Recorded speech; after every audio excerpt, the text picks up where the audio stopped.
So this is where we're having our wedding party. We're just setting up now, and as you can see, it's quite a big space, very nice and air conditioned. It's the hottest day of the year, which is very welcome. But the main attraction is the wonderful view out across the lake here, which was an Olympic venue back in 2012.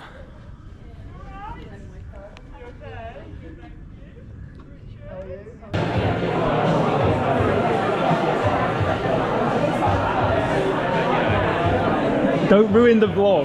Don't ruin it.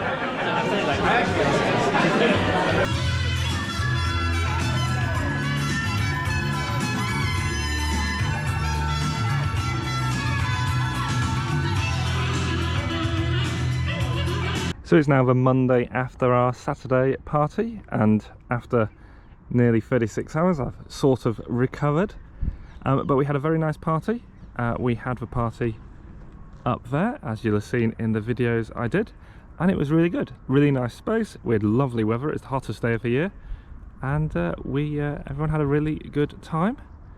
And this is the boathouse for Eton College, but because it's sort of semi-open and we used it in the Olympics, you can rent a room here for the evening for quite reasonable amounts of money. But the main attraction is, of course, the wonderful view out across the lakes and down towards Maidenhead and Distance, and this is where they did the rowing in the Olympics. But after 2 weeks of wedding fun, having the actual wedding up in Scotland with our reception there, then the honeymoon up in Scotland, a week back at work, and finally the party, I'm quite glad that it's all done, and Juliet and I are looking for the next adventure. It's a rather warm October morning, and George and I have come just outside of Henley-on-Thames to a National Trust place called Gray's Court. So we'll be wandering around the house and the gardens. And here we have the house. A very nice house it is. Don't know too much about the history of this place yet. We only decided to come this morning, so it's a bit of a spur of the moment. But apparently there's a house, a shop, and a walled garden, which I think is through that gate there, for us to go and explore. Juliet and I have gone past the house, and we're now watching some cows in a field having a wander around. Juliet always likes looking at animals in a field, and we've found a particularly amorous bullock here, so we're there in the distance. But we've got some cows and calves having a bit of a sit down together over there, and we're going to be wandering back round to the house in a moment once we've had some snacks. So this is the inside of the house, and a very nice house it is. Not too dissimilar from Juliet and I's in some ways.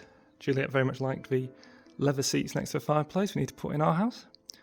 But yeah, nice house to look around, not too unusual, but notably owned by Ian Fleming's mother for a period of time. Now we're going to wander around to the kitchens and then head over to the walled garden. And here we have some men on a wall. So we've just left the house, and a very interesting house it was. Because it was lived in by the owner until 2003, it had a very interesting mix of styles inside. You were seeing all these very old bits, and then you had some TVs dotted around. So very interesting. Not too much history to the place from a what happened perspective, but nice to have a look around and look at all the architecture in the house. We're now heading towards this tower, which looks like a church, but in fact is an actual tower used for some fortification purposes around the time of the Domesday Books. And here we are going right into the walled garden, and there is this very cool little covered area underneath these vines. Wouldn't mind having this in my garden, but I don't know how long it would take to all of it for it to grow. But really cool. Head down here, and I think we have one more very good view out over the house and tower here. This is it for us at Gray's house. We're going to be heading into Henley now, go and have a look around and go have some lunch, and we will see you next time. Juliet and I are out and about again. It's a week later than our last visit to a National Trust property, and today we've gone other side of Maidenhead, and we've headed down to Runnymede and Ankerwycke. So we're between Windsor and Staines here, and there's sort of two sides to the this particular National Trust property. There's Runnymede over here, which is sort of the main bit. Now we're not there today because the car park is shut, so we're actually over at Ankerwycke today, which is much smaller, but it does have two interesting things, which are some ruins and a very old yew tree. So we're going to be doing this circular walk here in blue, and we'll always see what we find along the way. So we're walking down the very nice path. It's a bit hard to find where to go. The sign suggests you go down the road, but actually you go into the field just next to the road and you walk parallel to the road down through the fields. It's very pleasant, a bit cold. The temperature has dropped massively since last week, but still sunny. And in the distance, it has gone behind a tree now, but we can see all the way to the other side of the river where there was an Air Force memorial. Before we get to the Abbey, we have actually found the first attraction, which is the Silver Birch Avenue, which is very nice. We're now heading through this field and seeing what we find on the other side. So we are now on the edge of the River Thames on a very untrodden path. A bit muddy, not too many people come down here, I don't think. Runnymede is just across the way. Rather strangely, the car park was supposed to be shut, but looking over there, it definitely looks like it's open. Anyway, we are where we are, and we head down here a little bit further, and we get to the Abbey and the yew tree. And here we are at the ruins of the Abbey. Not much here.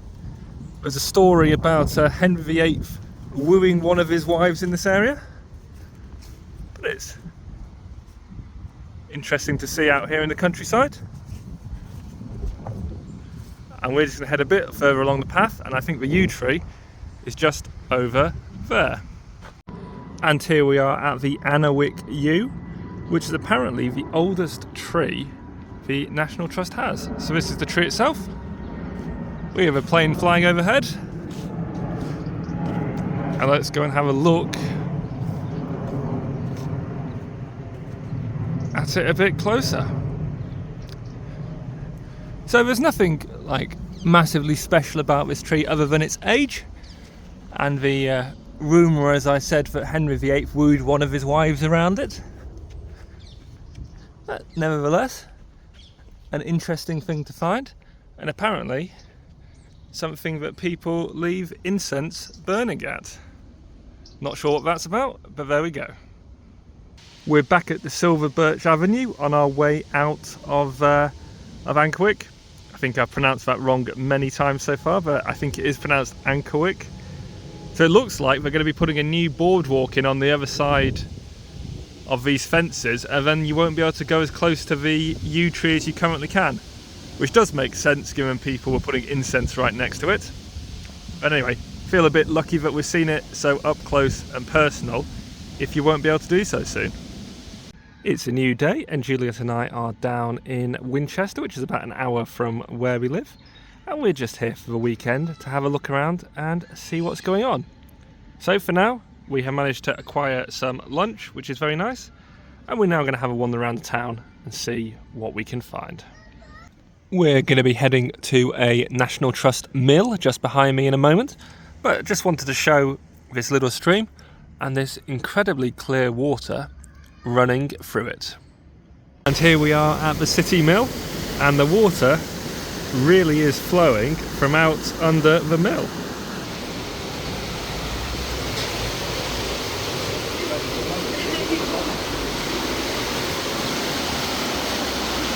And we have some very fast flowing water, wouldn't want to get caught in that. And we have the remnants of an old water wheel. So just before we leave, we can see this sign which tells us about the history of the location. So this is the River Eton, which runs through this watermill, and it's so clean because it comes from a chalk aquifer, which means it's very reliable, very clean, and generally very good for the wildlife in the area. So we've just come out the mill, and it's got this very nice garden here behind it. Lots of very nice plants. You got water on both sides. And if we walk to the end, I'm sure we'll get a nice view up the river.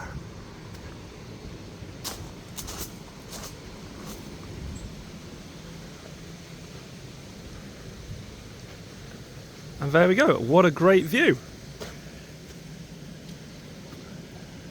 And here we have the history of the mill, or at least something like a mill in this location. Looks like the first one was here 871 AD, so a long time ago, and all the way up until now it is in use, although they do need quite a lot of money to repair it right at this moment in time. And here we are a little bit further down the river, and we found some swans eating their lunch, and we've got another mill at the end.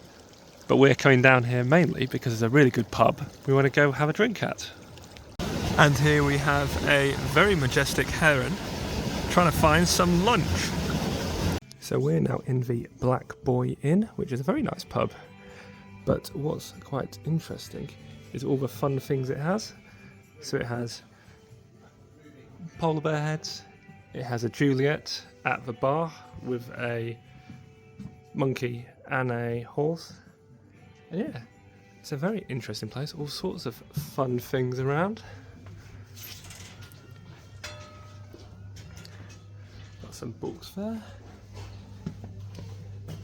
Coming down here, you've got all sorts of things.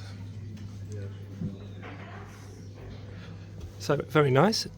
And if you're in the area, definitely recommend coming to the Black Boy Inn.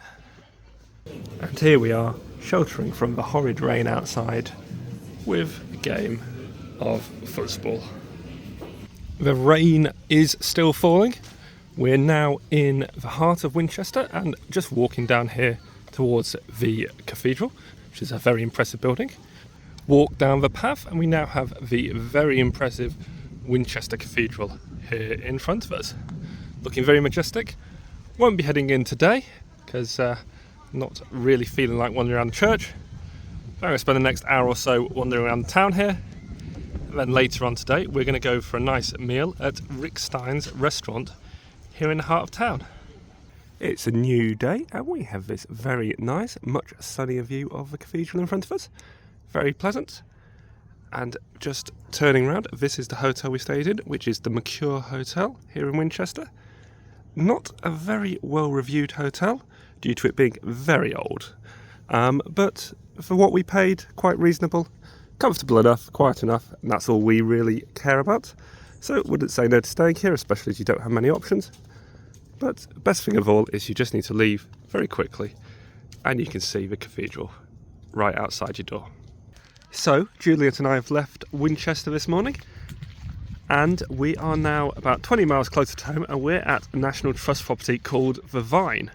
We're really trying to get our money's worth from our memberships this year. But this is a very old Tudor country house and we're currently having a nice walk through the gardens. There's a lot of children around because it's approaching Halloween and there's some things on. But we'll have a wander through here and see what else we find along this path. We're a bit nearer the house now and we found the 100 Guinea Oak, which is a very interesting story here about the Battle of Trafalgar and the amount of money the owner was offered for it. So there we have the oak, and spinning around we have this very nice building here, which is on the pin badges you can get for the National Trust here. And if I come round past a Juliet, we can go have a look inside.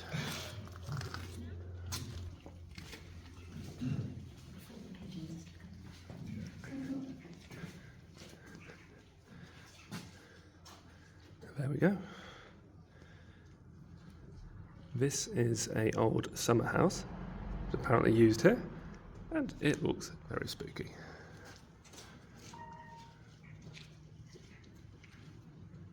And we're just on the lawn outside the house now. Got this very nice view out across this little bit of a lake.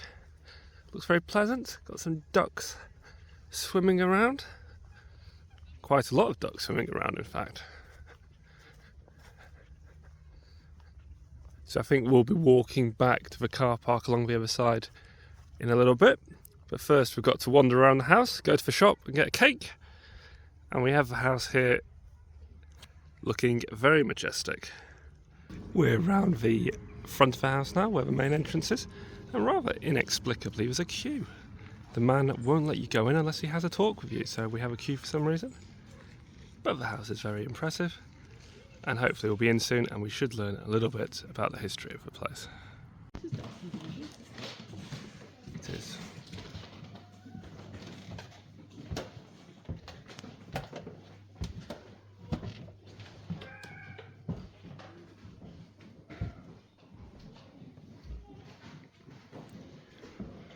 So we're back outside the house. Tried to go into the tea room, but it's a little bit too busy to get inside of. But yeah, the house is very interesting. The little video I did was most of what we actually could look at. They did have a very impressive entrance hall.